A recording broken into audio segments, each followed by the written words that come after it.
चलिए हम लोग फिर बढ़ते हैं सरल ब्याज के पार्ट 2 पर।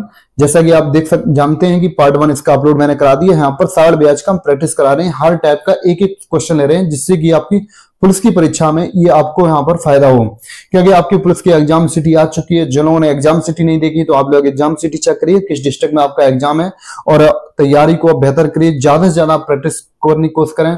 और आपके लिए एक और इन्फॉर्मेशन ये है कि आपको 1 सितंबर से हर चैप्टर का आपको सिंपल तरीके से समझाने की कोशिश की जाएगी, और बेसिक से फुल कंप्लीट किया जाएगा। बेसिक से हाई लेवल तक आपको प्रत्येक चैप्टर कंप्लीट कराया जाएगा, जिसके पार्ट 1, पार्ट 2, पार्ट 3 जितने भी बनेंगे आपको हर चैप्टर कंप्लीट कराया बेसिक से हाई लेवल। लेकिन अभी प्रैक्टिस चल रहा है, तो आप देखिए उस सवाल में आगे बढ़ते हैं। जैसा कि सवाल दिख रहा होगा आपको कि सवाल में दिया है कि 8500 रुपए की धनराशि पर दिया ना, 8500 रुपए की धनराशि पर, इस पॉइंट को नोट करेंगे कि 8500 रुपए की धनराशि पर साढ़े ब्याज पर 5 वर्षों में, साढ़े ब्याज पर 5 वर्षों में 11,900 रुपए हो जाती है।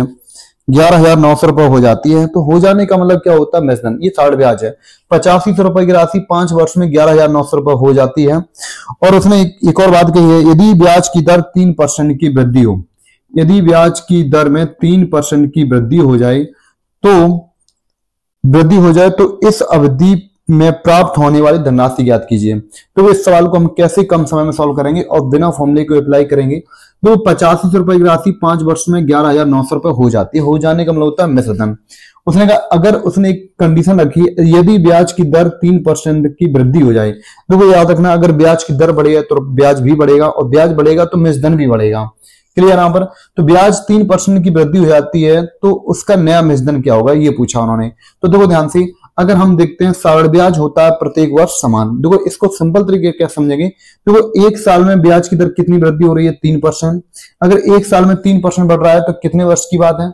5 वर्ष की बात। तो 5 वर्ष में कितना बढ़ेगा? अगर एक साल में 3% बढ़ेगा तो 5 साल में कितना ब्याज बढ़ जाएगा? 15%। कितना बढ़ जाएगा? 5 या 15%। तो हम लोग पता करेंगे कि 8500 का 15% ब्याज कितना बढ़ेगा, और जितना बढ़ेगा वहां यहाँ पर ऐड कर देंगे तो पता चल जाएगा वह धनराशि कितनी हो जाएगी। ये सिंपल तरीका है, आप डायरेक्ट लगा सकते थे। तो देखो ध्यान से, एक साल में 3% बढ़ रहा है तो 5 साल में कितना बढ़ेगा? 15%। और यहाँ पर टोटल कितना हमने मूलधन कितना अपना? 8500। तो 8500 का निकालेंगे हम लोग 15%, कितना ब्याज होगा? 15 बटे कितना? 100। 2 जीरो कैंसिल हो जाएंगी, 15 से काटेंगे, 15 का गुणा करेंगे 85 में, 15 पंचे 75, हासिल कितना? 7। 15 अट्ठे 120 और 7 किलो। एक और प्रश्न देखते हैं कि दिया है कि 6,000 रुपए की राशि 4 वर्षों में, देखिए ध्यान से, 6,000 रुपए की राशि 4 वर्षों में 7800 रुपए हो जाती है।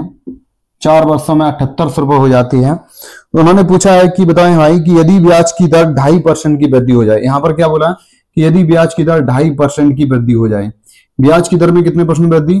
2.5% की वृद्धि हो जाए तो यह धनराशि कितनी हो जाएगी? तो समान धनराशि कितनी हो जाएगी? तो एक और वैसी सवाल है सेम। तो क्या करेंगे हम लोग, एक साल में ब्याज कितना बढ़ रहा है? 2.5%। तो 4 साल में कितना बढ़ जाएगा?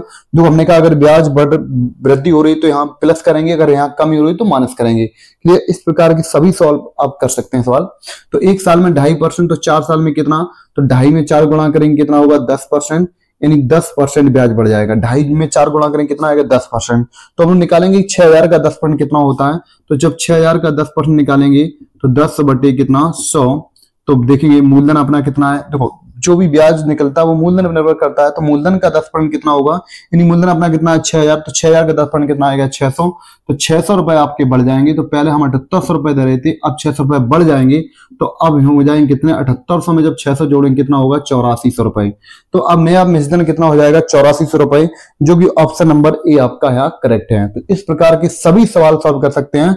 एक बात ध्यान रखना, अगर यहाँ कमी है तो यहाँ माइनस करेंगे, यहाँ वृद्धि है तो प्लस करेंगे। क्लियर? ऐसे प्रश्न आप सभी बना सकते हैं।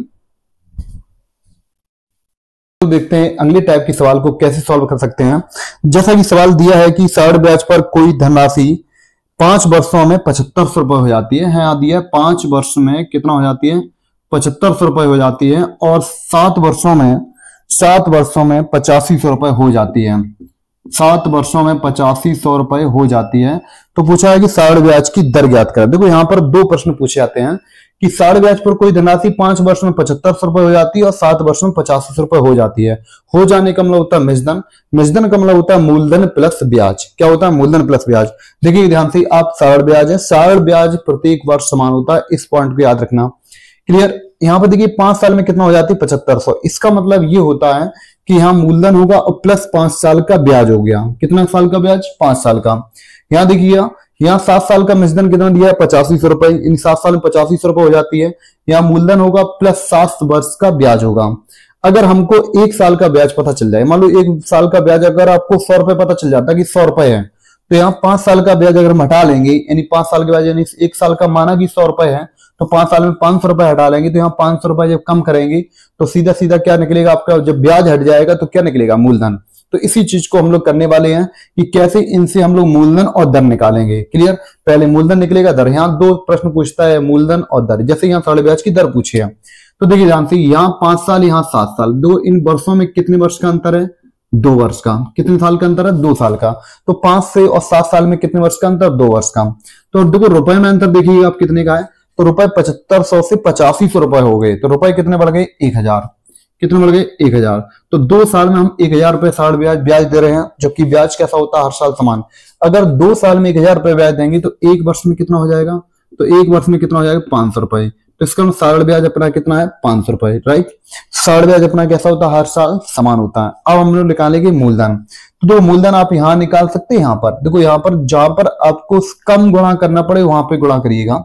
तो देखिए यहाँ ध्यान से, 1 साल में हम कितना ब्याज देते हैं? 500 रुपए। और यहाँ कितने साल की बात है? 5 साल की बात। तो 5 साल में कितना देंगे ब्याज? अगर हम 1 साल में 500 रुपए ब्याज देते हैं तो 5 साल में कितना देंगे? 2500। तो 2500 रुपए यहाँ ब्याज होगा। अगर हम मिश्रधन में से ब्याज निकाल देंगे तो क्या बचेगा? अपना मूलधन। तो 7500 में तो 2500 ब्याज है, तो बाकी मूलधन होगा। तो मूलधन कितना बचा? 7500 में से 2500 घटाएंगे, कितना आएगा मूलधन? 5000। तो अपना मूलधन कितना होगा? 5000। क्लियर? तो अगर आपसे पूछे कि वह राशि क्या है, तो 5000। तो राशि 5000 और 1 साल में दिया गया ब्याज कितना है? 500। जो ब्याज की दर होती है वो मूलधन पर निर्भर करती है। अब हम लोग दर निकालेंगे। अगर मूलधन पूछे तो कितना बताएंगे? 5000। अब हम लोग निकालते हैं दर। तो देखिए ध्यान से, 5000 का 500 कितना प्रतिशत है? यानी 1 साल में हम कितना ब्याज दे रहे? 500। तो चलो हम परसेंटेज बनाते हैं। तो 500 रुपये जो है वो 5000 का कितना प्रतिशत है? परसेंटेज बनाने गुणा कितने करेंगे? 100 का। 1 2 जीरो कैंसिल, यहाँ से 100 से 1 जीरो यहाँ से कैंसिल। 5 का भाग देंगे 50 में, कितनी बार जाएगा? दर कितनी बार जाएगा? 10 बार। तो इसका मतलब दर कितनी आएगी? 10%। क्लियर? तो यहाँ पे 2 प्रश्न पूछते हैं। अगर आपसे दर पूछे तो 10%, अगर मूलधन पूछे तो 5000। क्लियर? इस प्रकार के प्रश्न सभी सॉल्व कर सकते हैं आप। देखिए हम लोग एक और सवाल देखते हैं। जैसा दिया है सवाल में कि एक निश्चित धनराशि x% वार्षिक की दर से, x% वार्षिक की दर से 5 वर्ष में, x% वार्षिक की दर से 5 वर्ष के लिए निवेश किया जाता है। यदि इसे, यानी x% वार्षिक दर से 5 वर्ष के लिए निवेश किया जाता है, यदि इसे x + 5%, यदि इसे x + 5% निवेश किया गया होता तो उसे 9200 रुपए अधिक ब्याज के रूप में प्राप्त होते हैं। तो उसे 9200 रुपए अधिक ब्याज के रूप में प्राप्त होते हैं। तो वह धनराशि ज्ञात करना है। देखिए ध्यान से, उसने बोला है कि x% वार्षिक की दर से 5 वर्ष के निवेश की जाती है। यदि उसे x + 5% निवेश किया जाता तो उसे 9200 रुपए अधिक ब्याज मिलते हैं। देखिए ध्यान से, इस प्रकार के सवाल को कैसे करेंगे? तो वो पहले x% दे रहे थे, अब हम दे रहे x + 5। तो देखिए यहाँ पर पहले x% था, अब x + 5, तो दर यहाँ कितनी बढ़ रही है? 5%। तो देखो पहले x% था, अब x + 5, तो कितना बढ़ रहा है? 5%। 1 साल में 5% बढ़ रहा है ब्याज। क्या साल की बात है? 5 साल में। तो 5 साल में टोटल कितना बढ़ जाएगा? 25%। तो 25% ब्याज बढ़ जाएगा। हमारे अकॉर्डिंग 25% ब्याज बढ़ रहा है। क्वेश्चन बढ़ रहा है 9200 रुपए। क्लियर? अपना जो मूलधन होता है वो 100% होता है। तो 25% बराबर कितना हुआ? 9200। तो हमें 100% बराबर निकालना है, क्योंकि आपसे पूछा हुआ राशि ज्ञात करो। राशि कितनी होती है अपनी? 100%। तो 100% ज्ञात करने के लिए आप बताइए, 25 के पाड़े में 100 आते हैं, तो 25 की जगह मुझे 100 बनाना है, तो कितना गुणा कर देंगे? यहाँ पे 4 का, यानी 25 100 को 100, 4 के इधर गुणा कर देंगे। तो 25 में 4 गुणा करेंगे 100 आएगा, तो 4 इधर करेंगे 2 जीरो, 4 दूनी 8, 9 चौको 36, कितना आएगा? 36,800। क्लियर? 36,800। क्लियर? तो यहाँ पर वह राशि कितनी होगी? 36,800। तो ये आपकी कुछ पॉइंट थे जिसमें आपको यूपी प्लस में मदद मिलेगी। तो जहां पे यहाँ पे मैंने कुछ टास्क समझाए, और 1 सितंबर से आपको प्रत्येक चैप्टर का बेसिक से लेकर हाई लेवल तक समझाया जाएगा, जिसके लिए आपको चैनल को सब्सक्राइब करना है। और यहाँ पर बिल्कुल बेसिक से पूरा मैथ कंप्लीट कराया जाएगा, वो भी फ्री में।